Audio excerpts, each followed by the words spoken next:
தொண்டைமான் என்கிற மௌனிஷா, படைத்தலைவர் என்கிற ஏமகுமாரி, காவலாளிகள் என்ற வேதஸ்ரீ கீர்த்தி, மந்திரிகள் என்ற லெஸ்லி ஸ்மிதா, அமைச்சர் என்ற சாய் சண்முகி. காட்சி 1. இடம் அதியமானின் அரண்மனை. நடிப்பவர்கள் அதியமான், ஔவையார், அமைச்சர்.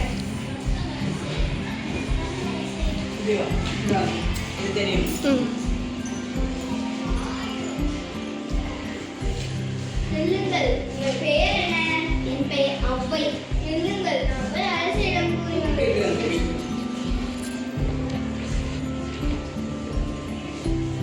வணக்கம் அரசே, உங்களை தேடி ஔவை என்பவர் வந்திருக்கிறார் அரசே.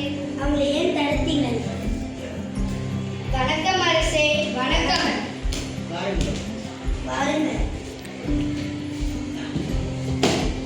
உனது அன்பால் இந்த அரண்மனையில் என்னை கட்டி போட்டு விட்டார். பல வருடமாக நானும் இங்கே இருந்து விட்டேன்.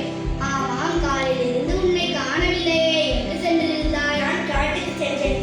அங்கே இந்த நெல்லிக்கனியை படித்தேன். சாப்பிட்டு எப்படி இருக்கிறது என்று சொல்லுங்கள் தாயே. சுவையாக இருக்கிறது.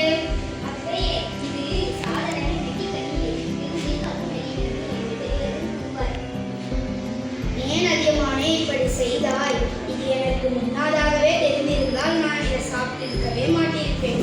என்னை போன்ற ஒரு அரசர் இறந்து போய்விட்டால் வேறு ஒருவர் அரசர் வைக்கிறோம். ஆனால் உங்களை போன்ற தமிழ் புலவர் இறந்து போய்விட்டால் வேறு யாரும் வருவதில்லை. உனக்கும் தமிழ் மேல் உள்ள பற்று இருக்கிறது என்று நினைக்கிறேன். காட்சி 2. இடம் அதியமானின் அரண்மனை. அதியமான், ஔவையார். ஆமாம் அதியமானே, காலையிலிருந்து உன் முகத்தில் சோகம் இருக்கிறது. என்ன விஷயம்? பக்கத்து அரண்மனை தொண்டைமான் நம்மளிடம் போர் போடுகிறார். அதனால் தான் நான் வருத்தமாக இருக்கிறேன். அதற்கு ஏன் நீ பயப்படுகிறாய்? உன் பெயரில் தான் அதியமான், நெடுமான், அத்தியர் என்ற பெயர் இருக்கிறதை தவிர உன் முகத்தில் நானும் நான் அதை கண்டதில்லையே. போரிடுவதிலும் நான் பயப்படவில்லை, ஆனால் உயிரிழப்பதில் நான் பயப்படுகிறேன். அதனால் தான் நான் வருத்தமாக இருக்கிறேன் தாயே. வருத்தம் எனக்கு புரிகிறது. கவலைப்படாதே, நான் போய் அந்த தொண்டைமானிடம் பேசி வருகிறேன்.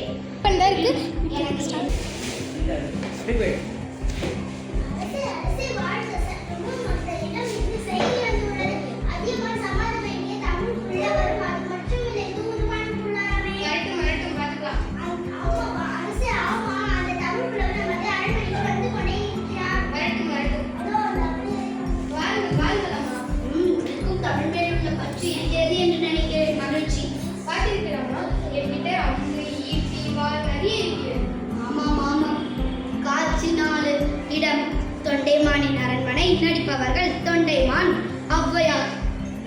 உன்னிடம் எல்லாம் சிறிதாக இருக்கிறது, ஆனால் அதியமானிடம் எல்லாம் துருப்பிடித்து போய்விட்டு பழதாக இருக்கிறது. என் அரண்மனையில் எல்லாமே குத்து மதித்தார்களா ஒன்றி? பரவாயில்லை, மன்னித்தீர்கள் அம்மா. பெரிய வீரர்கள் புரிந்தால் சரி. மகிழ்ச்சி.